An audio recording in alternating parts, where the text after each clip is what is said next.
Coulomb law. आज का जो टॉपिक है हमारा रहने वाला that is Coulomb law in vector form. So we are going to discuss Coulomb law in vector form. So Coulomb law, अभी तक हमने क्या पढ़ा, कूलम लॉ के बारे में पढ़ा, दैट इज हमने वहां पे इलेक्ट्रोस्टैटिक फोर्स के बारे में जाना था, जो कि क्या थी हमारे पास, F is equals to 1 upon 4 pi epsilon naught Q1 Q2 upon R का स्क्वायर। दो चार्जेस है, दो चार्जेस के बीच का जो डिस्टेंस था हमने R रखा हुआ था, and F is your electrostatic force and this epsilon not is your permittivity of free space. अगर मैं ये नॉट लगाता हूं तो इसका मतलब फ्री स्पेस है, अगर नॉट नहीं लगाता हूं तो मीडियम जो है वो फ्री स्पेस नहीं है। इस एप्सिलॉन नॉट की वैल्यू हमने पिछले वीडियो में फाइंड आउट की थी, that is 8.85 into 10 to power -11। Clear, इसके यूनिट्स के बारे में भी पढ़ लिया था। और इस तीनों के तीनों कांस्टेंट को मिला के हम लोग क्या करते थे, दैट इज योर k। इसे हम क्या करते थे, k, और ये k था इलेक्ट्रोस्टैटिक फोर्स कांस्टेंट। इसकी हमने वैल्यू देखी थी, that is 9 into 10 to power 9। Clear. So आज जो हमारा टॉपिक है that is Coulomb law in vector form. Clear, vector form मतलब वेक्टर बेसिकली होता क्या है। अगर ठीक है, पिछली जो आपके पिछली क्लासेस है उसमें हम वेक्टर्स के बारे में पढ़ते आ रहे हैं। वेक्टर्स क्या होते हैं, एक ऐसी क्वांटिटी जिसमें हमारा क्या हो, मैग्नीट्यूड, जिसमें हमारा क्या हो, मैग्नीट्यूड एज वेल एज उसमें डायरेक्शन भी हो, उसी को हम क्या बोलते हैं, डायरेक्टर। कहां से आ रहे हैं, DIRECTION, डायरेक्शन। ठीक है, तो मैग्नीट्यूड भी हो और डायरेक्शन भी हो, उसी को हम क्या बोलते हैं, वेक्टर क्वांटिटी। मतलब कूलम लॉ हम पढ़ने वाले हैं वेक्टर के फॉर्म में पढ़ने वाले हैं, मतलब इसमें अब मैग्नीट्यूड एंड डायरेक्शंस का भी रोल आना स्टार्ट हो जाएगा। क्लियर, थोड़ा बहुत रिवाइज कर लेते हैं। अगर मेरे को बोला गया कि ए वेक्टर को कैप के साथ, ये इसके साथ डिनोट करते थे, एरो के साथ हेड के ऊपर। क्लियर, ए वेक्टर को अगर मेरे को बोला गया है, इस ए वेक्टर का जो ए वेक्टर मैग्नीट्यूड में ऐसे डिनोट करता था, और इसकी जो यूनिट थी, जो यूनिट वेक्टर या फिर इसकी डायरेक्शन मैं एक कैप के साथ डिनोट करता था, राइट। और this one we over magnitude, ये मेरे पास क्या है, इसका मैग्नीट्यूड, और ये मेरे पास क्या है, इसकी डायरेक्शन। ये मेरे पास क्या है, इसकी डायरेक्शन। अब हमने जो कूलम लॉ को लिखना है ना, कूलम लॉ को हमने इसी के फॉर्म में लिखना है, मैग्नीट्यूड और डायरेक्शन के फॉर्म में। क्यों?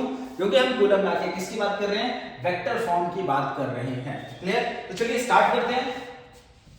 सबसे पहले हम लोग दो चार्जेस दे रहे हैं, दोनों चार्जेस हम लोग क्या दे रहे हैं, पॉजिटिव। आप नेगेटिव भी ले सकते हो, कुछ भी ले सकते हो, आप कोई भी चार्जेस ले सकते हो। ठीक है, सो यहाँ पे एक हम चार्ज दे रहे हैं, दैट इज Q1 चार्ज। कौन सा चार्ज दे रहे हैं, Q1, जो कि मैंने फिलहाल के लिए क्या लिया हुआ है, पॉजिटिव। और यहाँ पे मैं चार्ज दे रहा हूँ पॉजिटिव चार्ज, जिसको मैंने नाम दे दिया क्या, Q2 चार्ज। जिसको मैंने क्या नाम दे दिया, यार ये वायर बीच में जो आती है ना, जिसको मैंने नाम दे दिया Q2 चार्ज। क्लियर।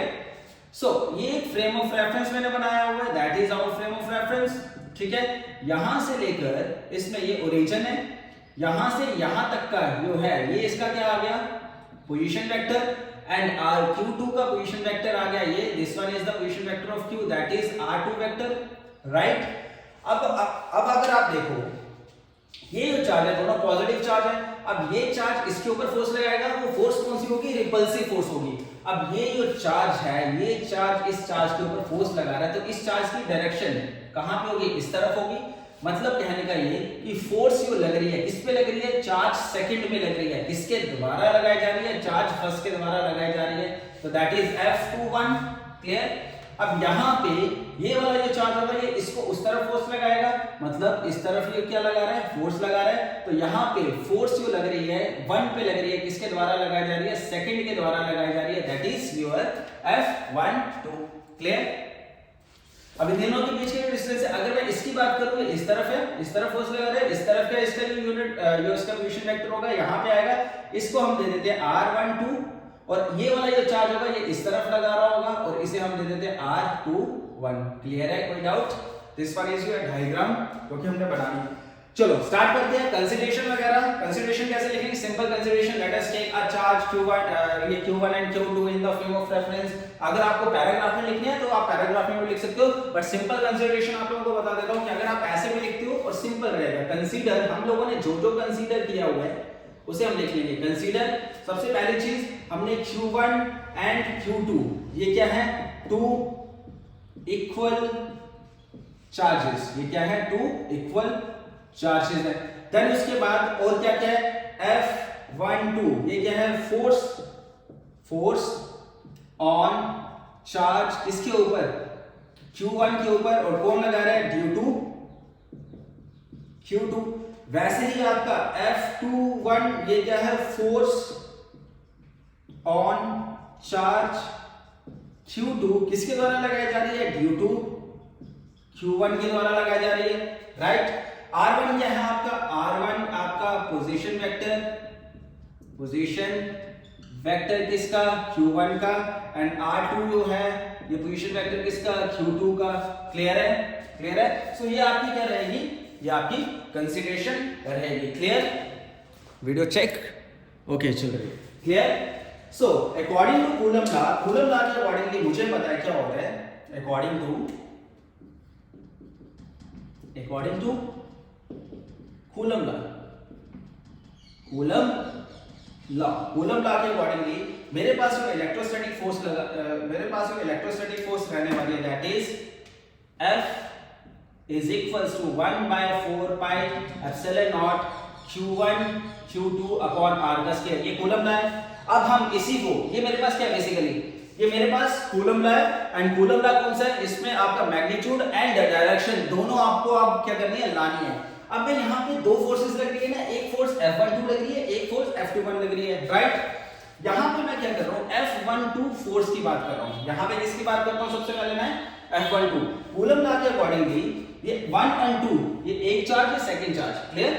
सो 1/4 pi epsilon naught Q1 Q2 upon यहाँ पे क्या आ जाएगा आपका R12, क्योंकि चार्ज तो ही है ना, चार्ज क्या, चलो एक इसको ना वैसे याद रख लो कि आपको F12 में नीचे आपको क्या लेना है, नीचे आपको लेना है R21।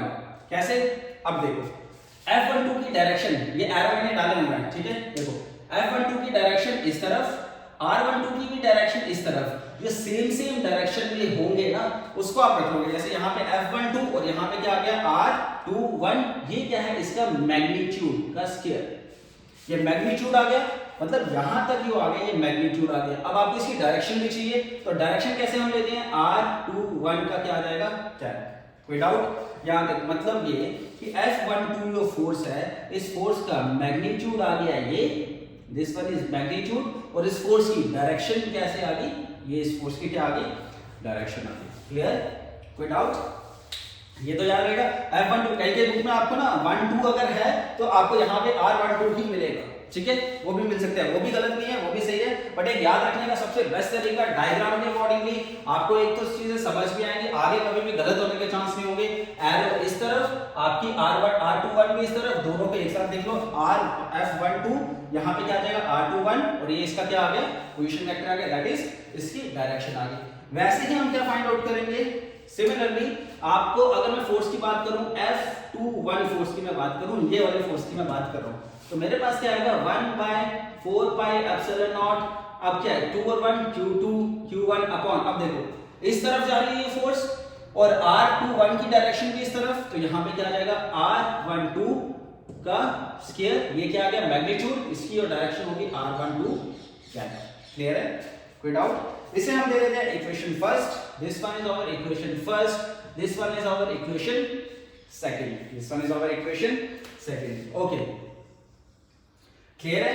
अब डायग्राम के अकॉर्डिंगली अगर देखो R12 इस तरफ है, R21 इस तरफ है, दोनों की जो डायरेक्शंस है वो क्या है, अपोजिट डायरेक्शन है, तो क्या मैं लिख सकता हूं according to diagram, according to diagram R21 जो है vector is equals to minus R12। Magnitude में तो दोनों सेम है, लेकिन डायरेक्शन जो है ये और ये, इन दोनों के डायरेक्शन क्या है, अपोजिट है। अगर ऐसी बात है तो इसका मतलब मैं किसी में, जैसे R12 है ना, R21 की जगह मैं R12 माइनस में लिख सकता हूं। सो देयरफॉर इक्वेशन जो आपकी फर्स्ट होगी वो क्या बन जाएगी, इक्वेशन फर्स्ट आपकी बन जाएगी F12 vector which is equals to 1/4 pi epsilon naught, this is Q1 Q2 upon this is R21 की जगह हम क्या डाल देंगे, R12 का मॉड का स्क्वायर, ठीक है, R12 का मॉड का square, and this is R12 और कौन सा माइनस में, राइट, ये किस में आ गया, माइनस में आ गया। अब इस माइनस को हम आगे लिख सकते हैं, तो मैं लिख दूंगा this is F12 which is equals to 1/4 4 pi epsilon naught this is q1 q2 upon r12 का स्क्वायर, दिस इज r12 और माइनस हमने कहां पे लगा दिया, आगे लगा दिया। इस माइनस को मल्टीप्लिकेशन में ना माइनस आगे जा सकता है, क्लियर। इसे दे दो इक्वेशन फर्स्ट सेकंड और इसे दे दो इक्वेशन थर्ड। इसे हमने दे दी इक्वेशन थर्ड, चलो ऊपर करते हैं ताकि हो सकता है नीचे से ना दिखे, क्लियर। इसे आ गई इक्वेशन थर्ड। अब अगर मैं कंपेयर करूं equation second and equation third को, या फिर मैं वैसे भी लिख सकता हूं इक्वेशन, अब यही है ना, इसकी जगह, इस पूरे की जगह ये देखो यहां से लेकर यहां तक ये आपकी क्या बना रही है 1/4 pi epsilon naught q1 q2 r12, यही बन रहा है 1/4 pi epsilon naught q1 q2 r12 और r12 का कैप। तो मतलब इस पूरे की जगह इस माइनस को छोड़ के बाकी आगे वाला जितना भी है इसकी जगह मैं f21 लिख सकता हूं।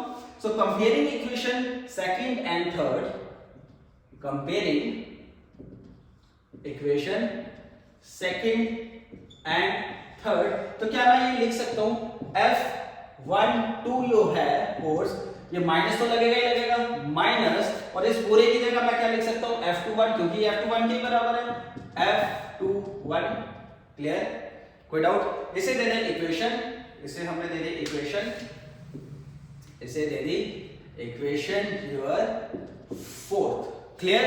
सो देयरफॉर अब इक्वेशन फोर्थ से साफ पता लग रहा है, इक्वेशन फोर्थ क्या पता लग रहा है, दोनों फोर्सेस जो हैं वो इक्वल तो हैं लेकिन डायरेक्शन में क्या है, अपोजिट डायरेक्शन में है। Equation fourth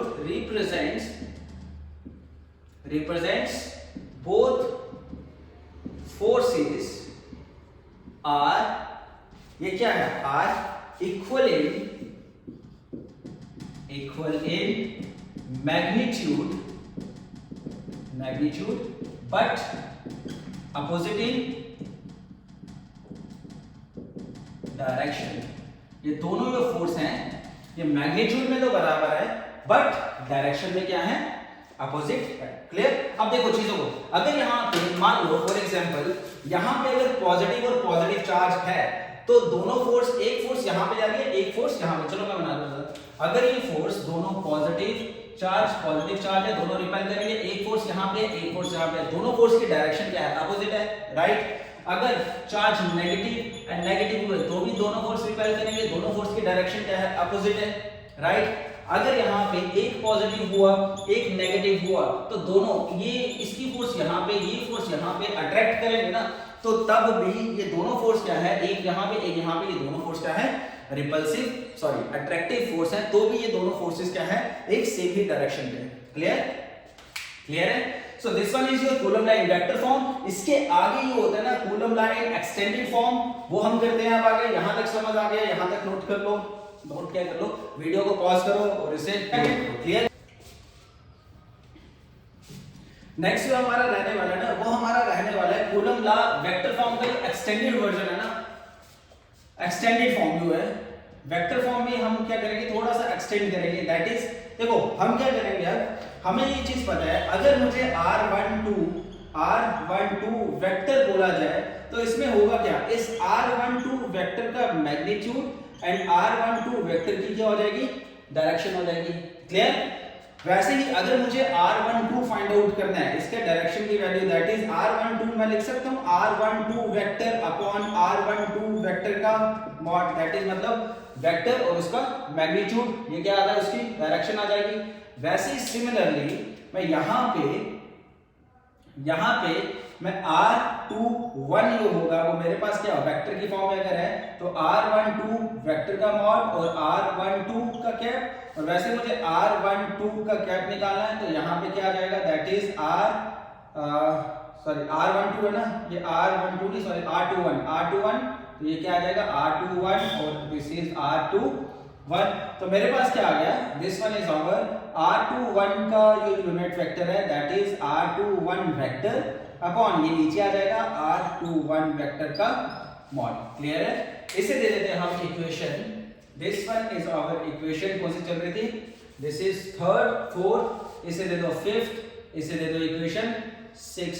so put the value of equation fifth कहां पे हम पुट करेंगे, इक्वेशन फर्स्ट में पुट करेंगे, तो मेरे पास क्या रहने वाली है, मेरे पास वैल्यू रहने वाली है, चलो मैं यहां पे कर रहा हूं, ठीक है, क्योंकि ये इक्वेशंस मुझे चाहिए हैं। ये वाली इक्वेशन मेरे को चाहिए, इस वजह से यहाँ पे इसके आगे जो है वो यहाँ पे है, इसके आगे हम यहाँ पे स्टार्ट कर रहे हैं। हम क्या करेंगे, पुट इक्वेशन जो फिफ्थ है किसमें, इन इक्वेशन फर्स्ट में। जब ये वाली इक्वेशन मतलब R12 का जो वैल्यू है ये मैं कहाँ पे पुट करूंगा, यहाँ पे पुट करूंगा, तो मुझे क्या मिलने वाला है, therefore equation first becomes F12 वो क्या रहने वाला है, 1/4 pi epsilon naught, this is Q1 Q2 upon this is R21 vector का square and R21, where is R21, sorry first में पुट कर रहे हैं ना, तो फर्स्ट में हम इक्वेशन 6 को पुट करेंगे क्योंकि इक्वेशन 6 R21 की वैल्यू है। R21 क्या है, R21 की जगह मैं क्या डाल सकता हूँ, R21 vector upon R21 vector का मॉड। तो ये क्या है, दोनों सेम है तो बेसिस में बहुत सारे एडिड के हिसाब से हो सकता है। That is F12 vector is equals to 1/4 pi epsilon naught, this is Q1 Q2 upon R21 vector का क्यूब, this is R21 vector. Clear, कोई डाउट? तो this one is your equation 6, this one is your equation 7। Clear, वैसे ही same equation 5th जो होगी उसे मैं कहां पे पुट कर दूंगा, इक्वेशन 2nd में। So put equation 5th in equation 2nd में पुट करूंगा तो मेरे पास क्या रहने वाला है, F21 vector which is equals to 1/4 pi epsilon naught, that is Q2 Q1 upon this is R12 mod का क्यूब रहने वाला है and this is R12, sorry this is vector. कोई डाउट? क्लियर, क्लियर है। सो इसे दे दें इक्वेशन, इसे हम दे देते हैं इक्वेशन 8, इसे हमने क्या दे दिया, इक्वेशन 8 दे दिया। क्लियर, क्लियर है। अब कुछ नहीं करना है, अब सिर्फ R21 का वैल्यू और R12 का वैल्यू हम वेक्टर फॉर्म के जरिए, वेक्टर लॉ के जरिए निकाल के इसमें पुट कर देंगे। अब देखो this one is the last step, तो हमारे पास वेक्टर फॉर्म का एक्सटेंडेड वर्जन निकल जाएगा। Clear, okay. अब अगर मैं यहां पे देखो, अगर मुझे किसकी वैल्यू डालनी है, मुझे अगर वैल्यू डालनी है R21 की वैल्यू, दिस इज योर एक इक्वेशन एंड ये आपकी एक इक्वेशन। क्लियर, अगर मुझे R21 चाहिए, R21 मेरे को यहाँ पे मतलब एक ट्रायंगल इस हिसाब से बन रहा है, एक ये आपका वेक्टर आ गया दैट इज R1 वेक्टर, एक आपका ये वेक्टर आ गया दैट इज R12 वेक्टर, क्योंकि मुझे R12 चाहिए यहाँ पे और यहाँ पे R21, और एक आपका आ गया ये चीज and this is R2 vector. So according to triangular law of vector addition, according to triangular law of vector addition, तो हमने 11th क्लास में पढ़ा हुआ है R1 right plus arrow same है and this one is a theory, तो ये plus ये इसके अपोजिट होगा। Clear, R1 plus R12 vector and this is minus R2। देखो ये एरो इसके साथ, ये इसका जो हेड है इसके टेल के साथ कनेक्टेड है एंड ये इसका हेड। क्लियर, तो यहां पे क्या आ जाएगा, R12 minus R2 which is equals to 0। यहां पे मैं R12 का वैल्यू निकालूंगा, R12 का वैल्यू निकल गया मेरे पास R2 vector minus R1 vector. Clear, ये जो वैल्यू है ये वैल्यू मेरे पास आ गया R12 का value, this is your equation 9। Put, वैसे ही सिमिलरली अब मैं क्या करूंगा, अब मैं ठीक है, अब मुझे क्या चाहिए, R21 चाहिए ना, तो R21 के लिए यहां पे मेरे पास देखो एक ये है एंड एक ये वाला है, हम ऊपर वाला देखेंगे अब, एंड एक ये वाला है राइट। तो this is R2 vector, R21 vector and this is R1 vector. Clear, कोई डाउट?